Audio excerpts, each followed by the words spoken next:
très chers amis de la cloche. C'est encore et toujours un plaisir d'être en votre compagnie. Catherine Sambou, je me présente encore pour une nouvelle émission de Modèle catholique. Alors, modèle catholique, ça explique tout simplement ce que ça veut dire. Nous avons nos invités régulièrement, vous les connaissez, qui viennent nous partager leurs expériences, leur vécu en tant que catholiques engagés, mais bien sûr, quel que soit leur domaine d'intervention. Aujourd'hui, nous sommes en compagnie d'un grand monsieur, d'une grande personnalité, à qui nous allons laisser le soin de se présenter tout simplement. Il s'agit de monsieur Sis Casimir. Bonjour Casimir. Bonjour madame. Un plaisir de vous accueillir dans notre plateau de Modèle catholique. Le plaisir est partagé. Alors, on va tout simplement commencer naturellement par vous demander, bien sûr, si vous pouviez vous présenter à nos amis de la cloche qui nous écoutent et qui nous accompagnent.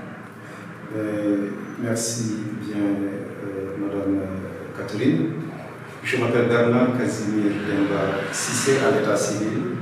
Même si vous avez raison de dire 6, parce que je suis effectivement 6 de naissance, étant de Morolan, étant Sérère Ndout, mon nom de famille donc, normalement c'est 6. Mais administrativement, il est mentionné 6, donc je le porte bien et j'en suis fier d'ailleurs parce que c'est un moment de pouvoir être cousin à plaisanterie de plusieurs autres communautés, notamment les Ouad, les Touré et consorts. Donc je suis administrateur civil de profession. Avant j'étais assistant social et aujourd'hui sur le plan du travail je suis inspecteur des finances. Et sur le plan religieux je suis engagé au niveau de plusieurs chorales, je dois avouer. Je suis maître de chœur au niveau de la chorale universitaire Saint-Dominique depuis une bonne vingtaine d'années. Je suis également maître de chœur à Saint-Jude, où je réside présentement, et de temps en temps maître de chœur à la chorale Notre-Dame des Anges et dans d'autres chorales. Alors, vous comprendrez avec moi pourquoi je suis tentée de l'appeler le maître de chœur de la région de Dakar. Donc, le maître de chœur de l'archidiocèse de Dakar, je dirais. Alors, si on en venait justement à ce parcours de maître de chœur, de jeune, je dirais, parce que ça date quand même pas d'aujourd'hui, de jeunes maîtres de chœur engagés à aujourd'hui. Qu'est-ce que vous pouvez nous retracer? Quels ont été vos débuts? Quelles ont été les difficultés que vous avez eu à rencontrer? Alors, parler de mon parcours, c'est d'abord me permettre de rendre un vibrant hommage à des aînés qui sont nos références. Et parmi ces aînés-là, il n'est pas très connu, mais il s'agit de mon propre papa, qui était également maître de chœur, donc je ne vole pas ce talent, mais objectivement pour rendre hommage à des maîtres de chœur tels que Feu Julien Jouda, prier pour le repos de son âme, prier pour le repos de l'âme de certains maîtres de chœur qui sont également partis, dont Pierre da Silva. Et parler d'hommage à des maîtres de chœur, c'est penser au doyen Simon Silva de Thiès, c'est penser à John Simon de Grand Yoff, mais également penser à Pierre Loti. Toutes ces grandes figures du chant choral, j'en oublie certainement dans d'autres diocèses. C'est d'abord penser à ces personnes-là qui ont tracé la voie et qui nous ont permis, nous, de pouvoir nous impliquer. Si je devais parler de mon parcours de maître de chœur, je devrais également d'abord penser à mon parcours de choriste. Parce que c'est d'abord la fibre de la chorale qui nous a animés, qui nous a poussé à être maître de chœur. Nous avons chanté très jeune. Très jeune, c'était d'abord au primaire. Et ce talent a été boosté au niveau du petit séminaire de Ngazoli, où on cherchait généralement les maîtres de chœur parmi ceux-là qui savaient chanter juste. On n'était pas nécessairement de bons directeurs de chœur, mais on choisissait, on avait eu la possibilité d'avoir été choisi parmi ceux-là qui ont dirigé un moment en Ngazoli, mais je n'étais pas un bon maître de chœur. Et cela s'est révélé surtout à Saint-Dominique. Après quelques années, en 1997, je dois penser, où nous avons été proposés pour être maître de chœur. À l'époque, nous avions des doyens, notamment le frère Benjamin Sombel Sarr, qui est devenu aujourd'hui dominicain. Il y avait les Martin Badial, Il y avait Pauline, qui est aujourd'hui maître de chœur au niveau de la chorale Popombine de France. Frédéric Sagna, qui est encore là. Et avec toutes ces personnes, Étienne Batetine, ils nous ont encouragés. Nous avons donc commencé comme étant ceux qu'ils ont appelés au sein de l'Union des jeunes talents. Et des jeunes talents, nous pensons aujourd'hui être devenus un talent. Est-ce qu'il est confirmé ou pas? Nous ne savons pas, nous continuons à apprendre parce que c'est la musique qui est comme ça, c'est un grand fleuve, la musique. Je pense que c'est à nous, choristes, de confirmer cela. Et je pense aujourd'hui être vraiment en mesure de dire que oui, le talent est là. Et d'ailleurs, priez vraiment que ça soit davantage là, que vous puissiez vraiment le partager. Parce que vous le faites quand même bien pour vraiment avoir assisté, vraiment avoir partagé des séances de répétition et même d'exécution lors de concerts. Voilà. Je vous le confirme si ça peut vous rassurer. Et nous rendons grâce à Dieu parce que tout cela, comme on dit en latin, ad maiorem Dei gloriam, tout ce que nous faisons, c'est pour la plus grande gloire de Dieu. Il n'y a que lui qui sait, il n'y a que lui qui est maître. On nous donne ce titre-là de maître de chœur, mais nous n'oublions jamais les paroles de Jésus. N'aimons pas souvent nous faire appeler maître, parce qu'il n'y a de maître que le Seigneur, que lui-même. Et de votre parcours en tant que maître de chœur, quels ont été les événements qui vous ont le plus marqué? Les événements qui m'ont le plus marqué au niveau, comme choriste, c'est à la limite des faits personnels, des faits de vie. C'est lorsque vous sentez, à la limite, vous vous sentez habité par les paroles que vous prononcez. Par exemple, on se sent tout petit quand on est en période de carême que de penser que nous ne sommes rien. Lorsque nous pensons également au psaume qu'on a souvent récité, qu'est-ce que l'homme pour que tu penses à lui, nous nous sentons tout petits devant la grandeur de Dieu. Mais les grands événements, ce sont les messes du dimanche. Les messes du dimanche, parce que c'est la vocation première du choriste. Ce sont ces messes du dimanche où vous sortez d'une messe, où vous avez l'impression d'avoir aidé des fidèles à prier. Et ce qui est touchant, c'est quand ces fidèles-là viennent nous témoigner que particulièrement à la sortie d'une messe ou au cours d'une messe, ils ont beaucoup prié. Cela nous touche particulièrement. Ce qui nous touche, ce sont des moments de qualité où vous rencontrez des frères et sœurs. Parce que c'est des familles qui se créent autour de ces chorales. Ce qui nous touche également, c'est des moments où ce sont des concerts, où vous préparez ces concerts-là avec beaucoup de difficultés, beaucoup de heures entre maître de chœur et choriste, mais l'expérience montre que lorsque le travail est bien fait, c'est toujours à la limite valorisant, lorsque les choristes eux-mêmes sortent et sont fiers d'avoir bien exécuté les chants. Ce qui nous touche, ce sont toutes ces personnes qu'on a rencontrées dans les chorales. Il ne faut pas le cacher. Mon épouse, je l'ai rencontrée dans une chorale. Il ne faut pas le cacher. Mes enfants portent les noms de choristes. Les moments qui nous ont touchés, c'est lorsque, oui, lors de votre mariage, vous sentez toutes ces communautés, ces choristes qui sont autour de vous, qui ne sont pas nécessairement de votre paroisse, mais qui viennent d'ailleurs. Oui, ces moments nous ont touchés.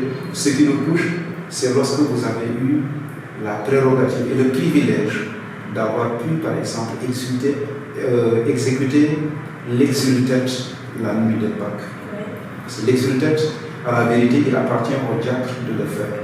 Mais ce qui peut vous toucher, c'est lorsqu'avec beaucoup d'humilité, vous allez et que le prêtre vous bénit. Nous avons eu la chance d'avoir été bénis une fois par l'annonce et que vous déclamez l'exultet. C'est beau.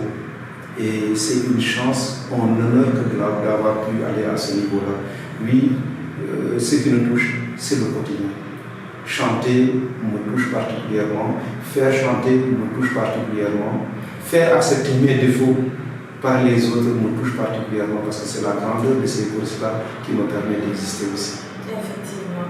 Je pense qu'on n'aura jamais assez parlé de la beauté du chant choral et de la beauté de cette familiarité, de cette grande entente qui existe entre justement les choristes et la famille qu'ils forment. Si on évoluait un peu pour parler de votre engagement dans la société, qu'en est-il aujourd'hui de votre parcours en tant que, je me limite à dire, administrateur? il est difficile de détacher mon engagement dans la société de mon engagement en tant que police. Je voudrais commencer par là. Parce que comme police, nous avons initié ce que l'on appelait les concerts de carême. Nous avons dit que notre vocation première, c'était de chanter les messes. Mais nous nous étions rendus compte que notre voix pouvait servir également à toucher des cœurs, mais également à aider à satisfaire des problèmes sociaux. Donc à Saint-Dominique, nous avons initié les concerts de carême qui sont aujourd'hui perpétués par le conseil pastoral paroissial. C'est l'occasion de transmettre mes salutations à toute l'équipe pastorale de la Fraternité Saint-Dominique, en pensant à mon maire de cœur principal qui est aujourd'hui Mathieu Diegane Faye. Notre engagement dans la société en tant que police, ce sont ces visites-là que nous faisions dans les maisons d'arrêt et de correction au niveau des prisons, où chaque lundi de Pâques, la chorale Saint-Dominique faisait des déplacements pour partager des moments de qualité avec ces personnes-là qui sont aujourd'hui en conflit avec la loi et qui sont au niveau des prisons, parce que ces personnes-là, de toute confession, méritent encore de pouvoir avoir cette joie pascale que nous partageons. Mon engagement en tant que police, c'est toutes ces solidarités-là que nous faisions autour de nous. En tant que personne, en tant qu'administrateur, c'est à travers mon travail de tous les jours qui me permet d'être en contact avec le citoyen. Ce citoyen-là, nous n'avons pas souvent, nous ne le prenons pas comme ça en tant qu'agent du service public, nous oublions que c'est un client, et ce client, il nous commande. C'est sur la base de ces impôts que nous sommes payés. Mon engagement, c'est d'être au service de cette personne-là au quotidien. De l'autre côté, nous avons ce privilège-là d'avoir certainement un niveau de rémunération un peu plus consistant que certaines personnes. Mon engagement, c'est de partager sur la base de ce que j'ai comme revenu et à la hauteur de mes moyens de faire ce partage-là et de pouvoir aider. Mon engagement dans la société se résume au total à 2 S, service et sacrifice. Alors, chers amis de la cloche, on peut tout simplement lire aujourd'hui l'engagement d'une autre manière, vraiment, que ce soit du point de vue de l'Église, que ce soit du point de vue de la société. Et c'est justement toute l'essence de cette émission. Ça me ramène à vous poser la question de savoir en quoi est-ce que vos valeurs, votre éducation, votre engagement au sein de l'Église vous a servi pour vraiment arriver à mener à bien votre travail quotidien. Je voudrais répondre à la question sur les valeurs sur 2 aspects.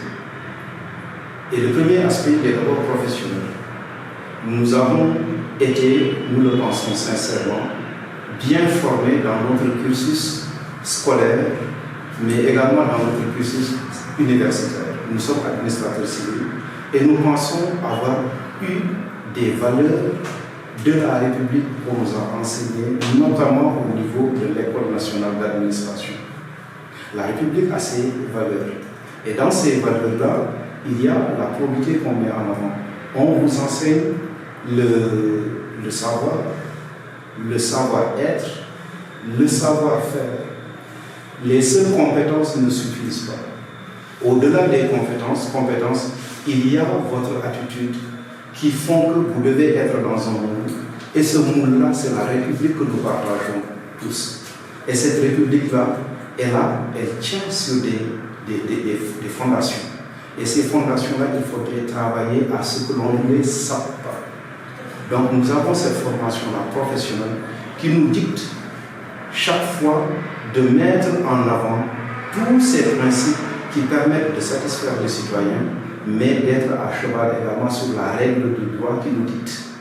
Parce que tant que chacun fait ce qu'il veut, cela ne marche pas. Donc nous avons un code de conduite, nous tous fonctionnaires, qui nous permet, ce code-là, de pouvoir mener à bien les missions qu'on nous confie. En n'oubliant pas que nous ne sommes que des lieutenants, c'est-à-dire nous ne sommes que des serviteurs. Nous avons un chef de l'administration, mais le principal chef que nous avons, c'est le citoyen pour le bien de qui nous travaillons. Ça, c'est le premier aspect. Mais l'autre aspect, nous n'oublions pas, et nous sommes fiers de le dire, c'est parce que nous avons une éducation chrétienne catholique. Dans le cadre de notre travail, imbu des valeurs de la République, nous mettons en avant également les valeurs de la chrétienté, les valeurs chrétiennes. Parce que le service à autrui, c'est le service, c'est le fondement même de la religion chrétienne catholique. C'est l'amour. Notre religion est basée sur l'amour. Le premier commandement, c'est aime le Seigneur ton Dieu de tout ton cœur. Et le second, c'est que tu aimeras ton prochain comme toi-même. Donc, dans notre travail, puisque nous sommes dans un service, il n'est pas d'église celui-là, mais c'est un service social, citoyen. Nous mettons en avant les valeurs chrétiennes d'amour. Mais il y a également d'autres valeurs chrétiennes que nous tenons de la religion catholique. Ces valeurs-là, c'est la vérité. Et il se trouve que la devise au niveau de Saint-Dominique, c'est la vérité nous rendra libres. Que votre oui soit oui, que votre non soit non. Nous avons malheureusement nos faiblesses, mais nous savons que le Seigneur, il est fort, il est miséricordieux, il nous relève lorsque nous chutons. Ce qui importe, c'est de ne pas rester toujours à terre. Nous mettons en avant ces valeurs-là de vérité, mais également de justice. Ne l'oublions pas. Parce que être au service des populations, dans l'administration publique, c'est faire également justice, faire preuve de justice. Mais ne jamais oublier que la paix, la recherche de la paix, tout cela doit sous-tendre notre travail de quotidien. Oui, nous pensons être bien formés, mais nous nous basons et nous sous-tendons notre travail sur les valeurs chrétiennes que nous avons reçues et de nos parents, mais également de l'Église qui nous a formés à travers le petit séminaire jusqu'au moyen. C'est important, vraiment on apprendra toujours de la grandeur de la personne à travers le service qui est rendu quotidiennement, quel que soit, je le disais tout à l'heure, quel que soit le domaine dans lequel on évolue. Et est-ce qu'il y aurait un message aujourd'hui que vous voudriez partager avec nos amis de la cloche? Le message que nous voulions partager, c'est d'abord un message de remerciement et de félicitations et d'encouragement aussi pour la cloche. Nous savons que vous avez beaucoup d'ambition et nous prions pour que l'éclosion de votre outil de travail, votre épanouissement, puisse tout cela se faire pour le bien de vos auditeurs mais également de vos téléspectateurs. L'autre message, c'est à l'endroit de tous les choristes qui sont dans un service difficile. Restons connectés aux 2 S, sans oublier le 3e, le service et les sacrifices, mais sous-tendre tout cela par une solidarité agissante.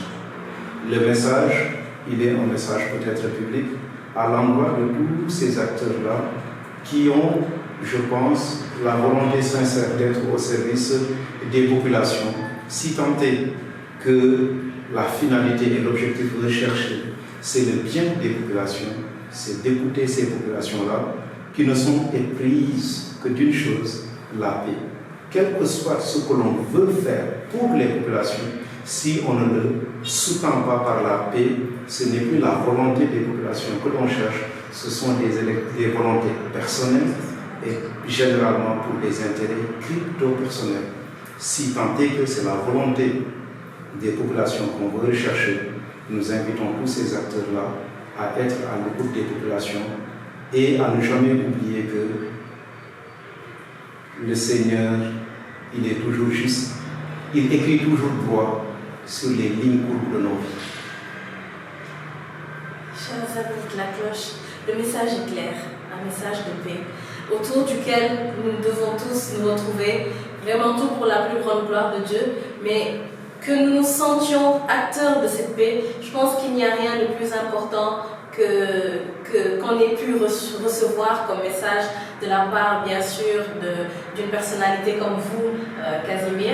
Donc, je voudrais vraiment vous remercier d'avoir bien voulu partager ce plateau avec nous. C'est toujours un plaisir, c'est toujours un honneur d'avoir en notre compagnie des personnes vraiment aussi engagées, aussi que ce soit dans l'ombre ou que ce soit dans la lumière, mais qui donnent toujours d'eux et qui nous apprennent toujours à donner bien sûr le meilleur de nous-mêmes à travers vos engagements dans la vie sociale, mais bien sûr dans la vie de l'Église.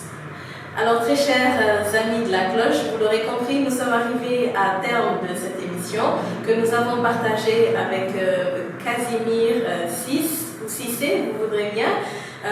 Nous vous invitons tout simplement à rester connectés, à ne pas nous quitter sur nos différentes plateformes. Abonnez-vous pour toujours de belles émissions, toujours de belles leçons à apprendre. Merci beaucoup et à très bientôt.